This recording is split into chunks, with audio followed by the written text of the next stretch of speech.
በደጋዳሞት ግንባር 4 ጀነራሎችና 3 እዞችን ያስቀነቀነው የፈረስ ቤት ከባድ ፍልሚያ ከተማዋን በሄሊኮፕተር ጥለው የፈረጠጡት የክልሉ ርዕሰ መስተዳድር እና በመቀሌ የወጣው አዲሱ የሞት ቅጣት የሚያስከትለው ወታደራዊ አዋጅ መነጋገሪያ ሆኗል። ሰላም ጤና ይስጥልን ክቡራትና ክቡራን አድማጭ ተመልካቾቻችን እንደምን አላችሁ? ዛሬ በመላው ሀገሪቱ ከፍተኛ ሀዘንና ቁጣን የፈጠረው በደጋዳሞት ግንባር ፈተናቸውን ጨርሰው ሲመለሱ በከባድ መሳሪያ ጥቃት የ5 ተማሪዎች ሕይወት የቀጠፈው ልብ ሰባሪ ክስተት እናስቀድማለን። የአሰቃቂ ጥቃትና ንጹሃን የጦር ምሽግ የማድረግ ዓለም አቀፍ የሕግ ጥሰት እንዴት ሊከሰት ቻለ? ከጀርባ ያለውን እውነታ ምንድን ነው? በስፋት የምናጋራ ይሆናል። በሌላ በኩል ደግሞ በአማራ ክልል እጅግ መጠነ ሰፊ ኃይል አሰማርቶ ደጋዳሞትን መቆጣጠሩን የገለጸው የመንግስት ጦርም በከተማዋ መግለጫ ሊሰጡ የነበሩት አቶ አረጋ ከበደና ጀነራል ማመር ተሰማ ድንገተኛ የሞርተር ጥቃት ሲሰነዘርባቸው በሄሊኮፕተር አካባቢውን ጥለው ለመውጣት ስለመገደዳቸው የሚወጡ ሪፖርቶች አነጋጋሪ ሆኗል። ውጥረቱ ወደ መቀሌ ሲሻገር ደግሞ ዶክተር ደብረጽዮን ገብረ ሚካኤል በሞት የሚያስቀጡ ድንጋጌዎችን የያዘውን አዲሱን የግዳጅ ውትድርና አዋጅ በይፋ አወድሷል። የተከትሎ በአዲስ አበባ በኩል የተከፈተው የ4 ሰዓት ሰፊ የሚዲያ ዘመቻና የመጨረሻው ዋንጫ ጨዋታ የተባለው ወታደራዊ ዝግጅት ወዴት ያምራል? በስፋት እናጋራለን። እነዚህንና ሁሉ መረጃ የምንገልጥበት እንግዲህ እስከ መጨረሻው ሰከንድ አይኖን ከአንገብጋቢ ጉዳዮች ላይ የማይነቅርበት ልዩ ትንታኔ ይዘን ቀርበናል። መረጃውን ከወዲሁ ላይክ ሸር ማድረግ እስከ ፕሮግራም ፍጻሜ አብረን እንቆይ። ጎጃም ቀጠና ደጋዳሞት ግንባር የተከሰተውን እጅግ አሳዛኝና አነጋጋሪ ወቅታዊ መረጃ እናስቀድም። በትናንትናው ዕለት በደጋዳሞት ግንባር በሌተናል ጀነራል ማመር ተሰማና በሌሎች ጀነራል የሚመራው የመንግስት የጸጥታ ኃይል ሰው አልባ አውሮፕላን፣ ታንኮች፣ ከባድ መሳሪያዎችና የሜካናይዝድ ክፍሎችን በመጠቀም መጠነ ሰፊ የማጥቃት እንቅስቃሴ አድርጎ እንደነበር የመረጃ ምንጮች ገልጿል። ይሁን እንጂ እንግዲህ ከወደ ፋኖ ኃይሎች የተሰነዘረበት የጸረ ማጥቃት እርምጃ መቋቋም ባለመቻሉ ግንባሩ ላይ ከፍተኛ ፍልሚያ መደረጉም ተገልጿል። በአጠቃላይ ይህንን ተከትሎ ግን በሁለቱ ተፋላሚ ኃይሎች መካከል በተፈጠረ ከፍተኛ ውጥረት ውስጥ እጅግ አሳዛኝና ዓለም አቀፍ የጦር ሕጋት የጣሰ ክስተት መፈጸሙን የመረጃ ምንጮች ገልጸዋል።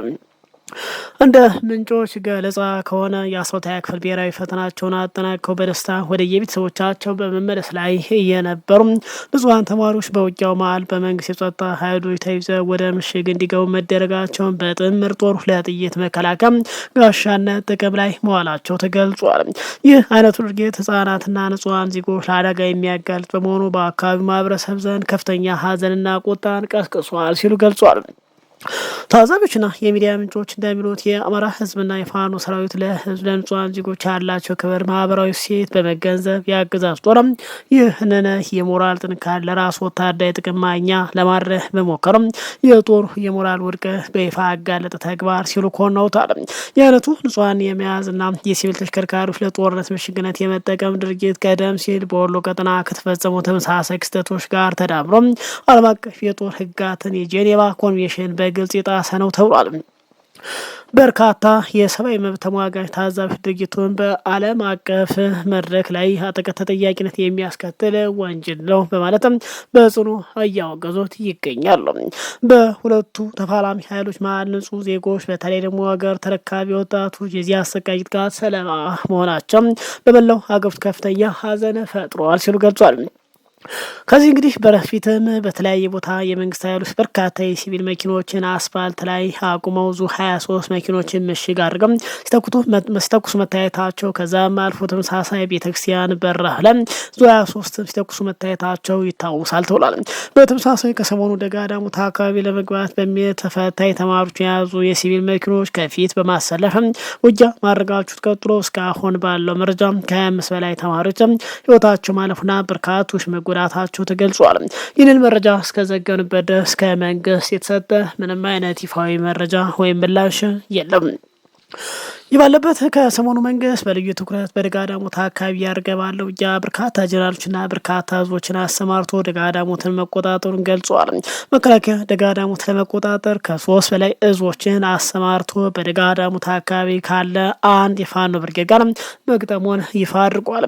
በአማራ ክልል በተለይ ደግሞ በደጋዳሞት ፈረስ ቤት አካባቢ እጅግ ከባድና መጠነ ሰፊ ወታደራዊ እንቅስቃሴ እየተደረገ መሆኑን የሚያሳዩ ሪፖርቶች መረጃዎች እየወጡ ይገኛሉ ተብሏል።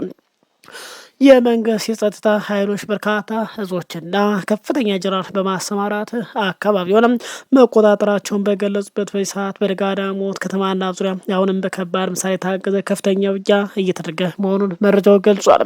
የክልሉ ከፍተኛ ባለስልጣናት እና ጀነራሎች መግለጫ ለመስጠትም ወደ ከተማ በገቡበት ወቅት የተሰነዘረበት ድንገተኛ የሞርተር ጥቃት ተከትሎ በሄሊኮፕተር አካባቢ ለቀው ስለመውጣታቸው የሚገልጹ አዳዲስ መረጃዎች እየወጡ ቀጥሏል።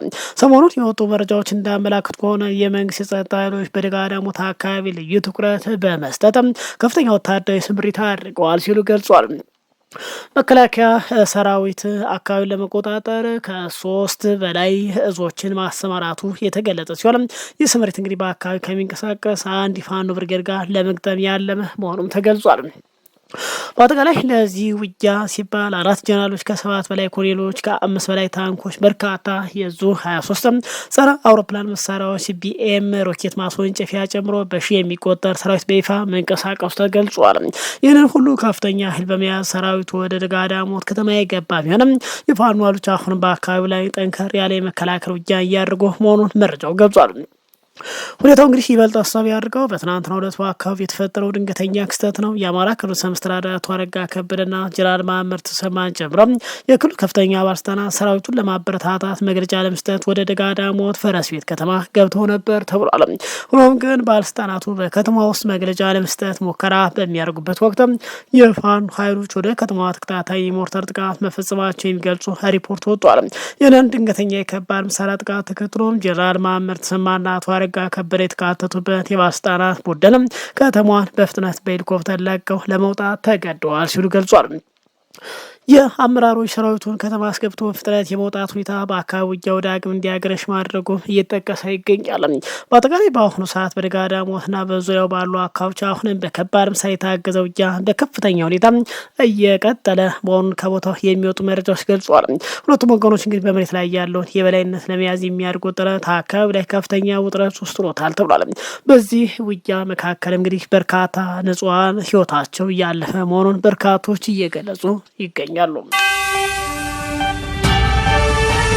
ሌላው እንግዲህ በአፍሪካ ቀንድና በኢትዮጵያ ዙሪያ ያለው የፖለቲካ ወታደር ኃይል አሰላለፍ ወደማይታወቅና እጅግ ወደ ከረረ ምዕራፍ እየተሸጋገረ ይገኛል ተብሏል። በትግራይ ክልል በምርጫ ቦርድ የተሰረዘው ህወሓት ሊቀመንበር ዶክተር ደብረጽዮን ገብረ ሚካኤል በክልሉ በይፋ የወጣውንም የግዳጅ ወታደራዊ ምልምል የሚደነግገውን አዲስ አዋጅ ዓለም አቀፍ ተሞክሮ መሰረት ያደረገ ነው በማለትም በይፋ አወድሰውታል። የትግራይ መሪው ይህንን መግለጫ የሰጡት መንግስት ትግራይን በተመለከተ አዲስ አበባ ላይ ሰልፍ ባስደረገ ማግስት መሆኑ ነው። በትግራይ ክልል በምርጫ ቦርድ ከተሰረዘው ህወሓት ሊቀመንበር አልፈው እንግዲህ ከሌተናል ጀነራል ታደሰ ወረደ ጋር በነበረው የውስጥ የስልጣን ፉክክር የክልሉን ፕሬዚዳንት የሆኑትን ዶክተር ደብረጽዮን ገብረ ሚካኤል ትናንት እንግዲህ በመቀሌ ባደረጉት ንግግር የግዳጅ ወታደራዊ ምልመላ አዋጅ ተገቢነት በይፋ ተከላክለዋል።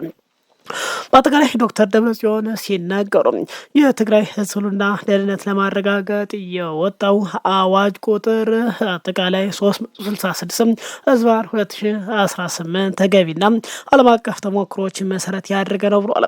አክለው እንግዲህ የብልጽግናው ስርዓት ለሰላም ዝግጁ ስላልሆነ ትግላችን ትርጉም ያለው ደረጃ ማድረስም ይገባናል ሲሉ ዶክተር ደብረጽዮን ገብረ ሚካኤል ጥሪ አቅርበዋል።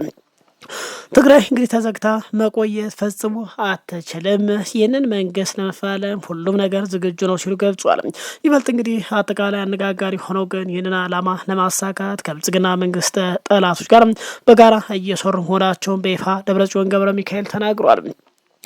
ለመሆኑ እንግዲህ ዶክተር ደብረጽዮን ያወደሱት አዋጅ ቁጥር 366 ህዝባር 2018 አይነት ይዘት አለው። በአጠቃላይ 46 ገጾች ያሉት ይህ አዲስ አዋጅ የግዳጅ ወታደራዊ አገልግሎትን በይፋ ያካተተ ሲሆን እጅግ ጠንከር ያሉና በሞት የሚያስቀጡ ድንጋጌዎችን መያዙም ተገልጿል። በአጠቃላይ በአዋጁ መሰረት እድሜና ጤና የሚፈቅድለት ማንኛውም የትግራይ ተወላጅ የክልሉ መንግስት የሚያቀርበትን የክተት ጥሪ ተቀብሎ በውትድርና የመሳተፍ ግዴታ አለበት ይላል። ከዚህ በተጨማሪ በትግራይ ሰራዊት ላይ ማንኛውም አይነት ፕሮፓጋንዳ ማካሄድ፣ የትግራይ አጠቃላይ ተወላጆች ለጠላት መመልመል ወይም ደግሞ ከትግራይ ጦር እንዲከዱ ማድረግ በሞት የሚያስቀጣ ከባድ ወንጀል ውስጥ ተመድቧል ተብሏል። እንግዲህ ከጠላት ጋር መተባበር ሚስጥር መሹለክም በተመሳሳይ እስከ ሞት የሚደርስ ቅጣት እንደሚያስከትል የሚጠቅሰው ይህ አጠቃላይ አዋጅ በአጠቃላይ በአሁኑ ሰዓት በክልል ውስጥ በተግባር መንቀሳቀስ መጀመሩ ተረጋግጧል ተብሏል። በአጠቃላይ ይህ በእንዲህ እንዳለ ከመቀሌ የተሰማው ከበድ ያለ መግለጫ ተከትሎ በአዲስ አበባ በኩል በመንግስት ትዕዛዝ መሰረት ከክልል እስከ ፌዴራል ያሉ የመንግስት መገናኛ ብዙኃን ለ24 ሰዓታት የሚዘልቅ ሰፊ የሚዲያ ዘመቻ መክፈታቸው ተገልጿል። እነዚህ እንግዲህ የዜና አውታሮች ሌሊቱን ሙሉ ሳይቀር ባስተላለፏቸው ዘጋቢ ፊልሞችና በአጠቃላይ መግለጫዎች ግብጽ፣ ሻዕቢያ፣ ኤርትራና ህወሓት በጋራ የተቀናጀ ጥቃት ሊሰነዝሩብኝ ነበር። የፋኖ ኃይሎች ከህወሓት ጋር አብረው ሊወጉን አቅደው ነበር። ነገር ግን የተቀናጀ ጥምር ሙሉ በሙሉ ከሽፏል የሚሉ ዘገባዎች በስፋት እያጋሩ ይገኛሉ ተብሏል። ታዛቢዎች እንደሚሉት ከሆነ በዚህ የሚዲያ ዘመቻ ላይ ህዝብን ለከፍተኛ ዝግጁነት ለማነሳሳት ሲባል በአርቲፊሻል ኢንተለጀንስ ወይም ደግሞ በኤአይ የተሰሩ ፎቶዎች የተደራጁ ዶክመንታሪዎች በስፋት የመጠቀም አዝማሚያ እየታየ ሲሆን በአጠቃላይ እንግዲህ መከላከያ ሰራዊታችን ለማንኛውም ጥቃት ዝግጁ ነው የሚለው መልእክት በከፍተኛ ሁኔታ እየተስተጋባ ይገኛል ተብሏል። ከሰሞኑ መንግስት በመንግስት ሚዲያዎች በኩል በሚሰጠው መግለጫ ግብጽ፣ ሱዳን፣ ሻዕቢያ፣ ህወሓት ሀገር ውስጥ ካሉ ታጣቂ ኃይሎች ጋር በጋራ ሆነው እየመጡ መሆኑን በመግለጽ ላይ ሲሆኑ መንግስት እንግዲህ ጽምዶ ከሚላቸው የሀገር ውስጥ የውጭ ኃይሎች ጋር መቼ ፍልሚያውን እንደሚጀምር ከመግለጹ ውጭ በቅርቡ የማይቀረው የመጨረሻው የዋንጫ ጨዋታ እንደሚጀምር መግለጫው ጠቅሷል። ክቡራን አድማጭ ተመልካቾች ሰዓቱ መረጃ ይመስላል። ሰዓታት በኋላ በሌላ መረጃ እንገናኛለን። እስከዛው ሰላም ቆዩ ነው።